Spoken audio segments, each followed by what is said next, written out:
पिछले 2-4 दिनों से पाकिस्तान से लगातार कुछ ड्रोन हिंदुस्तान के अंदर एंटर कर रहे हैं। सोचने वाली बात यह है कि क्या करने आ रहे हैं, घूमने आ रहे हैं या मजे लेने आ रहे हैं। आज हम कुछ क्रोनोलॉजी समझने की कोशिश करते हैं कि ये क्यों हो रहा है। सबसे बड़ा एडिशन है Bhairav battalion. 2 Bhairav battalion raise की गई हैं in under water combats, diver combats. They are giving diver training to terrorist. नमस्कार दोस्तों, आज जो हम दिखा रहे हैं वो सिर्फ स्पीचेस नहीं है, ये टेररिस्ट स्ट्रेटेजी है, स्ट्रेट बैकिंग है और एक प्रोपेगेंडा का फुल तड़का है इनके साथ। एक टोटल ब्लूप्रिंट है जो कि खेला जा रहा है हमारे देश के साथ। देखते हैं आगे। लश्कर-ए-तैयबा कमांडर अबू मूसा कश्मीरी ने POJK के LOC के पास से एक पब्लिक स्पीच दी। कश्मीर सिर्फ जिहाद से मिलेगा, हिंदुओं के सर काटने होंगे। अब ये खाली एक स्टेटमेंट नहीं थी, ये एक माइंडसेट है, ये उनकी एक सोच है जो ये बता रही है कि वो किस हद तक प्लानिंग और सोच के साथ चल रहे हैं। ठीक है ना। सेम टाइप की स्पीच पहलगाम मैसेकर से पहले भी दी गई थी। क्या ये कोइंसिडेंस है या एक पैटर्न है? LAT का डिप्टी चीफ सैफुल कसूरी, जो पहलगाम का मास्टरमाइंड भी है, ओपनली कह रहा है पाकिस्तान आर्मी मुझे अपने सोल्जर्स के फ्यूनरल्स में बुलाती है।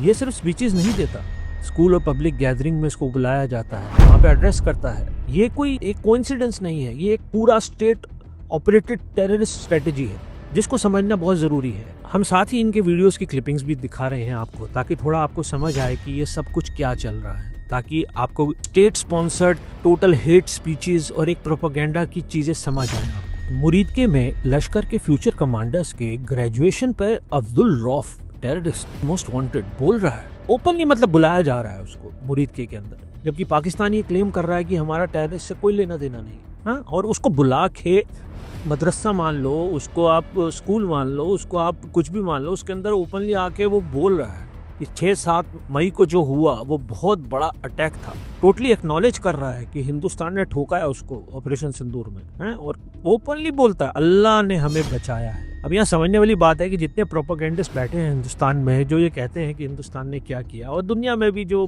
बातें हो रही हैं, और यहाँ एक टेररिस्ट ओपनली पाकिस्तान में एडमिट कर रहा है कि हिंदुस्तान ने बहुत तगड़े तरीके से ठोका है उनको। और मुरीदके में जो वो ये बोल रहा है वो टेररिस्ट ट्रेनिंग पाइपलाइन का स्टेज है। समझने वाली बात है। वीडियो देखिए और जानिए इस चीज को। अब एक और वीडियो नौश फरमाइए। इसके अंदर हाफिज अब्दुल रौफ, जो कि मस्त टेररिस्ट है, टेररिस्ट के फ्यूनरल्स पर जिन्होंने हिंदुस्तान ने ठोका था ऑपरेशन सिंदूर में, रोता हुआ दिखाई देता है। ये आंसू प्रूफ है। स्ट्राइक के बाद लीडरशिप शॉक में थी, अच्छा खासा नुकसान हुआ उनको, और टेररिस्ट ट्रेनिंग कैंप्स और उनके हेडक्वार्टर्स को बुरी तरीके से उड़ाया गया। अब ये एक और वीडियो नौश फरमाइए। इसके अंदर वही हाफिज अब्दुल रौफ कुछ दिन रोने के बाद बोलता है इंडिया ने 10 मई को लेसन सीख लिया, अगले 50 साल अटैक नहीं करेगा।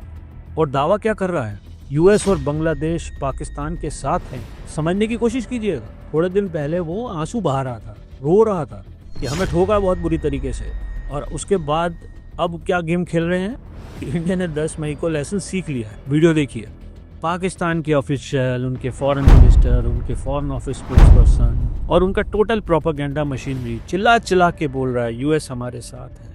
आसिफ मुनीर, उनके फील्ड मार्शल, जो भी आप कह लो, वो वहाँ जाके ट्रम्प अंकल चचा के पैरों को धो रहे हैं और खूब प्रोपेगेंडा फैलाया उन्होंने कि हमारे से बढ़िया तो उनके रिलेशन ही किसी के साथ नहीं है। वो कैस बहुत पाकिस्तान और बांग्लादेश के साथ खड़े हैं। US तो हमारा नया बाप बन चुका है, चाइना के बाद नया अब्बा हमारा। चेक।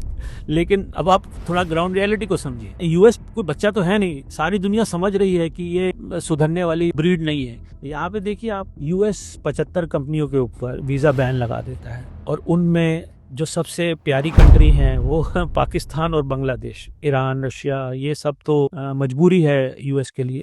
लेकिन सबसे इम्पोर्टेंट बात है कि US ने जो वीज़ा बैन लगाया या उन्होंने सस्पेंड किया फिलहाल, उनमें पाकिस्तान और बांग्लादेश को इंक्लूड किया। क्यों? क्योंकि सबसे ज़्यादा गंद यही मचाते हैं वहाँ जाके। सबसे ज़्यादा तो पाकिस्तान मशहूर है कि जिस कंट्री में गया है वहाँ पे गंदी मचा के आया, तो मुँह की खानी पड़ी है भिखारिस्तान। यहाँ समझने वाली बात, जिसको अब्बा कह रहे हैं, उन्होंने ही रोक दिया उनको वहाँ पे आने के लिए। अब ये अगली वीडियो रिकॉर्डिंग चेक कीजिए आप। जैश-ए-मोहम्मद का मोहम्मद चीफ मसूद अजहर बोलता है कि 1000+ सुसाइड बॉम्बर्स रेडी हैं। समझ रहे हैं आप? 1000+ फिदाइन रेडी हैं, करे हैं उन्होंने, कुल तैयारी कर दी है उनको इन्फिल्ट्रेशन करने के बाद। क्या करने के लिए? कहाँ इन्फिल्ट्रेशन करने के लिए? सारी क्रोनोलॉजी को समझने की कोशिश कीजिए स्टेप बाय स्टेप। अगेन फिर 7 बजे के बाद फिर से ड्रोन्स भेजे जा रहे हैं, ये ड्रोन्स जो भेजे जा रहे हैं ये बेसिकली सर्वेलेंस के लिए भी हो सकते हैं, ये प्रिपेयर्डनेस के लिए भी हो सकते हैं, ये देखने के लिए भी हो सकते हैं कि कहाँ तक इन्फिल्ट्रेट किया जा सकता है, ये फ़ोटोग्राफ्स वगैरह एक अच्छे सर्वेलेंस को करने के लिए भी हो सकते हैं। लेकिन वट एवर द केस में भी कोशिश की जा रही है, ठीक है ना। लातों के भूत जो है ना वो बातों से समझ नहीं सकते हैं। POJK में टेरर लीडर्स ओपनली घूम रहे हैं, स्टेट उनको स्पॉन्सर कर रही है, आर्मी टेरर लिंक्स क्लियर हैं। एक साइड फ्यूनरल हो रहा है, दूसरी साइड प्रोपागेंडा हो रहा है, तीसरी साइड ड्रोन्स भेजे जा रहे हैं। सारे चोर चोर मौसेरे भाई हैं, सब जो है ना हिंदुस्तान के एक टेम्परामेंट को टेस्ट कर रहे हैं। और यहाँ हमारा आर्मी चीफ ने क्लियरली बोल दिया, भाई अब की बार अगर लड़ाई हुई तो ठोकेंगे ज़रूर।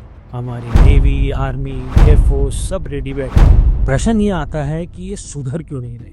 अब इसके ऊपर मेरी एक बहुत अच्छी सोच है और हम लोगों ने एक बहुत बढ़िया वीडियो तैयार किया है, उसके ऊपर भी हम एक बहुत अच्छी चीज़ तैयार कर रहे हैं जो शायद हम आपको अगली बार में दिखाते हैं। अब check this another video. LAT deputy chief जो लश्कर तैयबा आतंकवादी संगठन है, इसका डिप्टी चीफ सैफुल्ला खालिद कसूरी 2025 में उसने बोला पाकिस्तान फिजाओं का शहजादा है। फिजाओं का शहजादा मतलब आसमानी, air force. It was talking about हम लोग एयर्स के मास्टर हैं। और जब से हिंदुस्तान ने, इंडियन नेवी ने अपना रूप दिखाना शुरू किया है, और अब इसने करंटली क्या स्टेटमेंट दी है, पाकिस्तान समुद्रों का शहजादा है। मतलब it's a naval force, top naval force. साथ में कह रहा है कि हम इस साल जो है समुद्रों को शहजादा बनेंगे इंशाल्लाह। बहुत बुरा होगा भाई तेरा, चेक कर। पीछे कुछ रिपोर्ट्स ऐसी आई थी कि हमने देखा था कि they are the first terrorist organisation who are training terrorist in under water combats, diver combats. They are giving diver training to terrorist, जिसके अंदर टेररिस्ट पानी के रास्ते जो हैं डाइवर के रूप में पानी के रास्ते होते हुए दूसरी कंट्री में पहुंचते हैं, ऑप्स करते हैं। थोड़ा ये समझना पड़ेगा कि ये कितने बड़े स्केल पे प्लानिंग कर रहे हैं। और यहाँ पे ये सब प्लानिंग कोई ये नहीं कि छुप के हो रही है, ये वीडियोस वायरल है, हम आपको दिखा भी रहे हैं साथ में। और ये सब पाकिस्तान के अंदर हो रहा है। अब कोई सरकार के बिना परमिशन के एक टेररिस्ट ऑर्गेनाइजेशन किसी देश में बैठ के ये सब कैसे कर सकते हैं, और इतने बड़े स्केल पे, और ओपनली थ्रेट कर रहे हैं कि हम समुद्रों के शहजादे। मतलब समुद्रों के शहजादे वो किसी फ्लीट से नहीं बनेंगे, किसी वॉरशिप से नहीं बनेंगे, किसी सबमरीन से नहीं बनने को कह रहे हैं, वो फिदाइन अटैक के हिसाब से बात कर रहे हैं। मतलब ये हुआ कि वो इंडियन नेवी को भी प्रवोक कर रहे हैं। अपने लिए प्रवोक करे तो समझ आता है, इसलिए प्रवोक कर रहे हैं कि वो पाकिस्तान को ठोके। कराची के पास आके कराची को नहीं उड़ाया तो मतलब ये गलती हो गई। मतलब ये प्रवोक किस लिए किया जा रहा है, समुद्र का बादशाह। मतलब कि अब इस बार आना तो ठोक के जाना। अब what is India doing, Hindustan क्या कर रहा है? जो कर रहा है बहुत कुछ कर रहा है। हमारे air chief, naval chief, army chief, सब ने, COS सब ने ओपनली आके बहुत चीज़ें बोल दी। लेकिन कमाल की बात यह है, हमारा सबसे बड़ा जो साइकोलॉजिकल इफेक्ट है, सबसे बड़ा एडिशन है Bhairav battalion. 2 Bhairav battalion raise की गई है। 2nd Bhairav battalion Rajputana rifles से और 4th Bhairav battalion Sikh light infantry से। इनको वीडियोस देख के ही गूज बम्स आ जाते हैं। 2nd भैरव बटालियन जिसको जुलाई 2025 में रेस किया गया डेजर्ट फैल्कन के नाम से, उनका मोटो है अभियम Bhairav, fearless Bhairav, war cry, Raja Ramchandra की जय। Check out the videos. दूसरा है 4th Bhairav battalion Sikh light infantry से, जुलाई 2025, मोटो अभियम भैरव, वॉर क्राई, बोले सो निहार Sat Sri Akal, agile rapid tactical deployment, silent killers, manoeuvring, beautiful. है ना। ये सब देखने के बाद इनको रात को नींद कैसे आ सकती है कि क्या होगा। पाकिस्तान जो दे रहा है वो सिर्फ धमकियां नहीं है, ये टाइमलाइन है जो एक क्रोनोलॉजी समझाता है कि they are trying to provoke, playing propaganda and playing psyops along with the intent to instigate India. ये इंस्टिगेशन दी जा रही है, धमकियां दी जा रही है। दोबारा कोशिश मत करना। पिटते हैं, जूते खाते हैं, उसके बाद फिर धमकियां देते हैं। और तीसरा कैपेबिलिटी, वो ये कैपेबिलिटी के वीडियोस दिखा के ये दिखाना चाह रहे हैं कि हम कैपेबल हैं स्ट्राइक करने के। अरे भैया तुम जितना भी कुछ कर लो, हमारी एक भैरव बटालियन जो है वो धोके आ जाएगी। अभी एग्जिस्टिंग फोर्सेस का कहीं कोई, लेकिन ये फोर्स रेज ही तुम्हारे लिए गई है क्योंकि ये पोस्ट पहलगाम रेज हो रही है। तो यह समझो भाई, समझो। हर प्रोपेगेंडा का फैक्ट के साथ समाधान किया जाएगा। हर साइकॉप्स को प्रॉपर साइकॉप्स के साथ जवाब दिया जाएगा। और अगर ये सबका जवाब, और हाँ, ग्राउंड पे, एयर पे, पानी पे, जहां भी तुम कुछ करोगे हमारी फोर्सेस तुम्हें जवाब देंगी। लेकिन यहाँ समझने वाली बात यह है कि इतना पिटने के बाद करोगे क्या। होप ये वीडियो आपको पसंद आया होगा। ये जानकारी जो इनके प्रोपागेंडा खेले जा रहे हैं वीडियोस करके, वो कुछ हमने पेश करने की कोशिश किए गए। ठुकेंगे पिटेंगे फिर ही समझेंगे। जय हिंद, जय भारत, वंदे मातरम।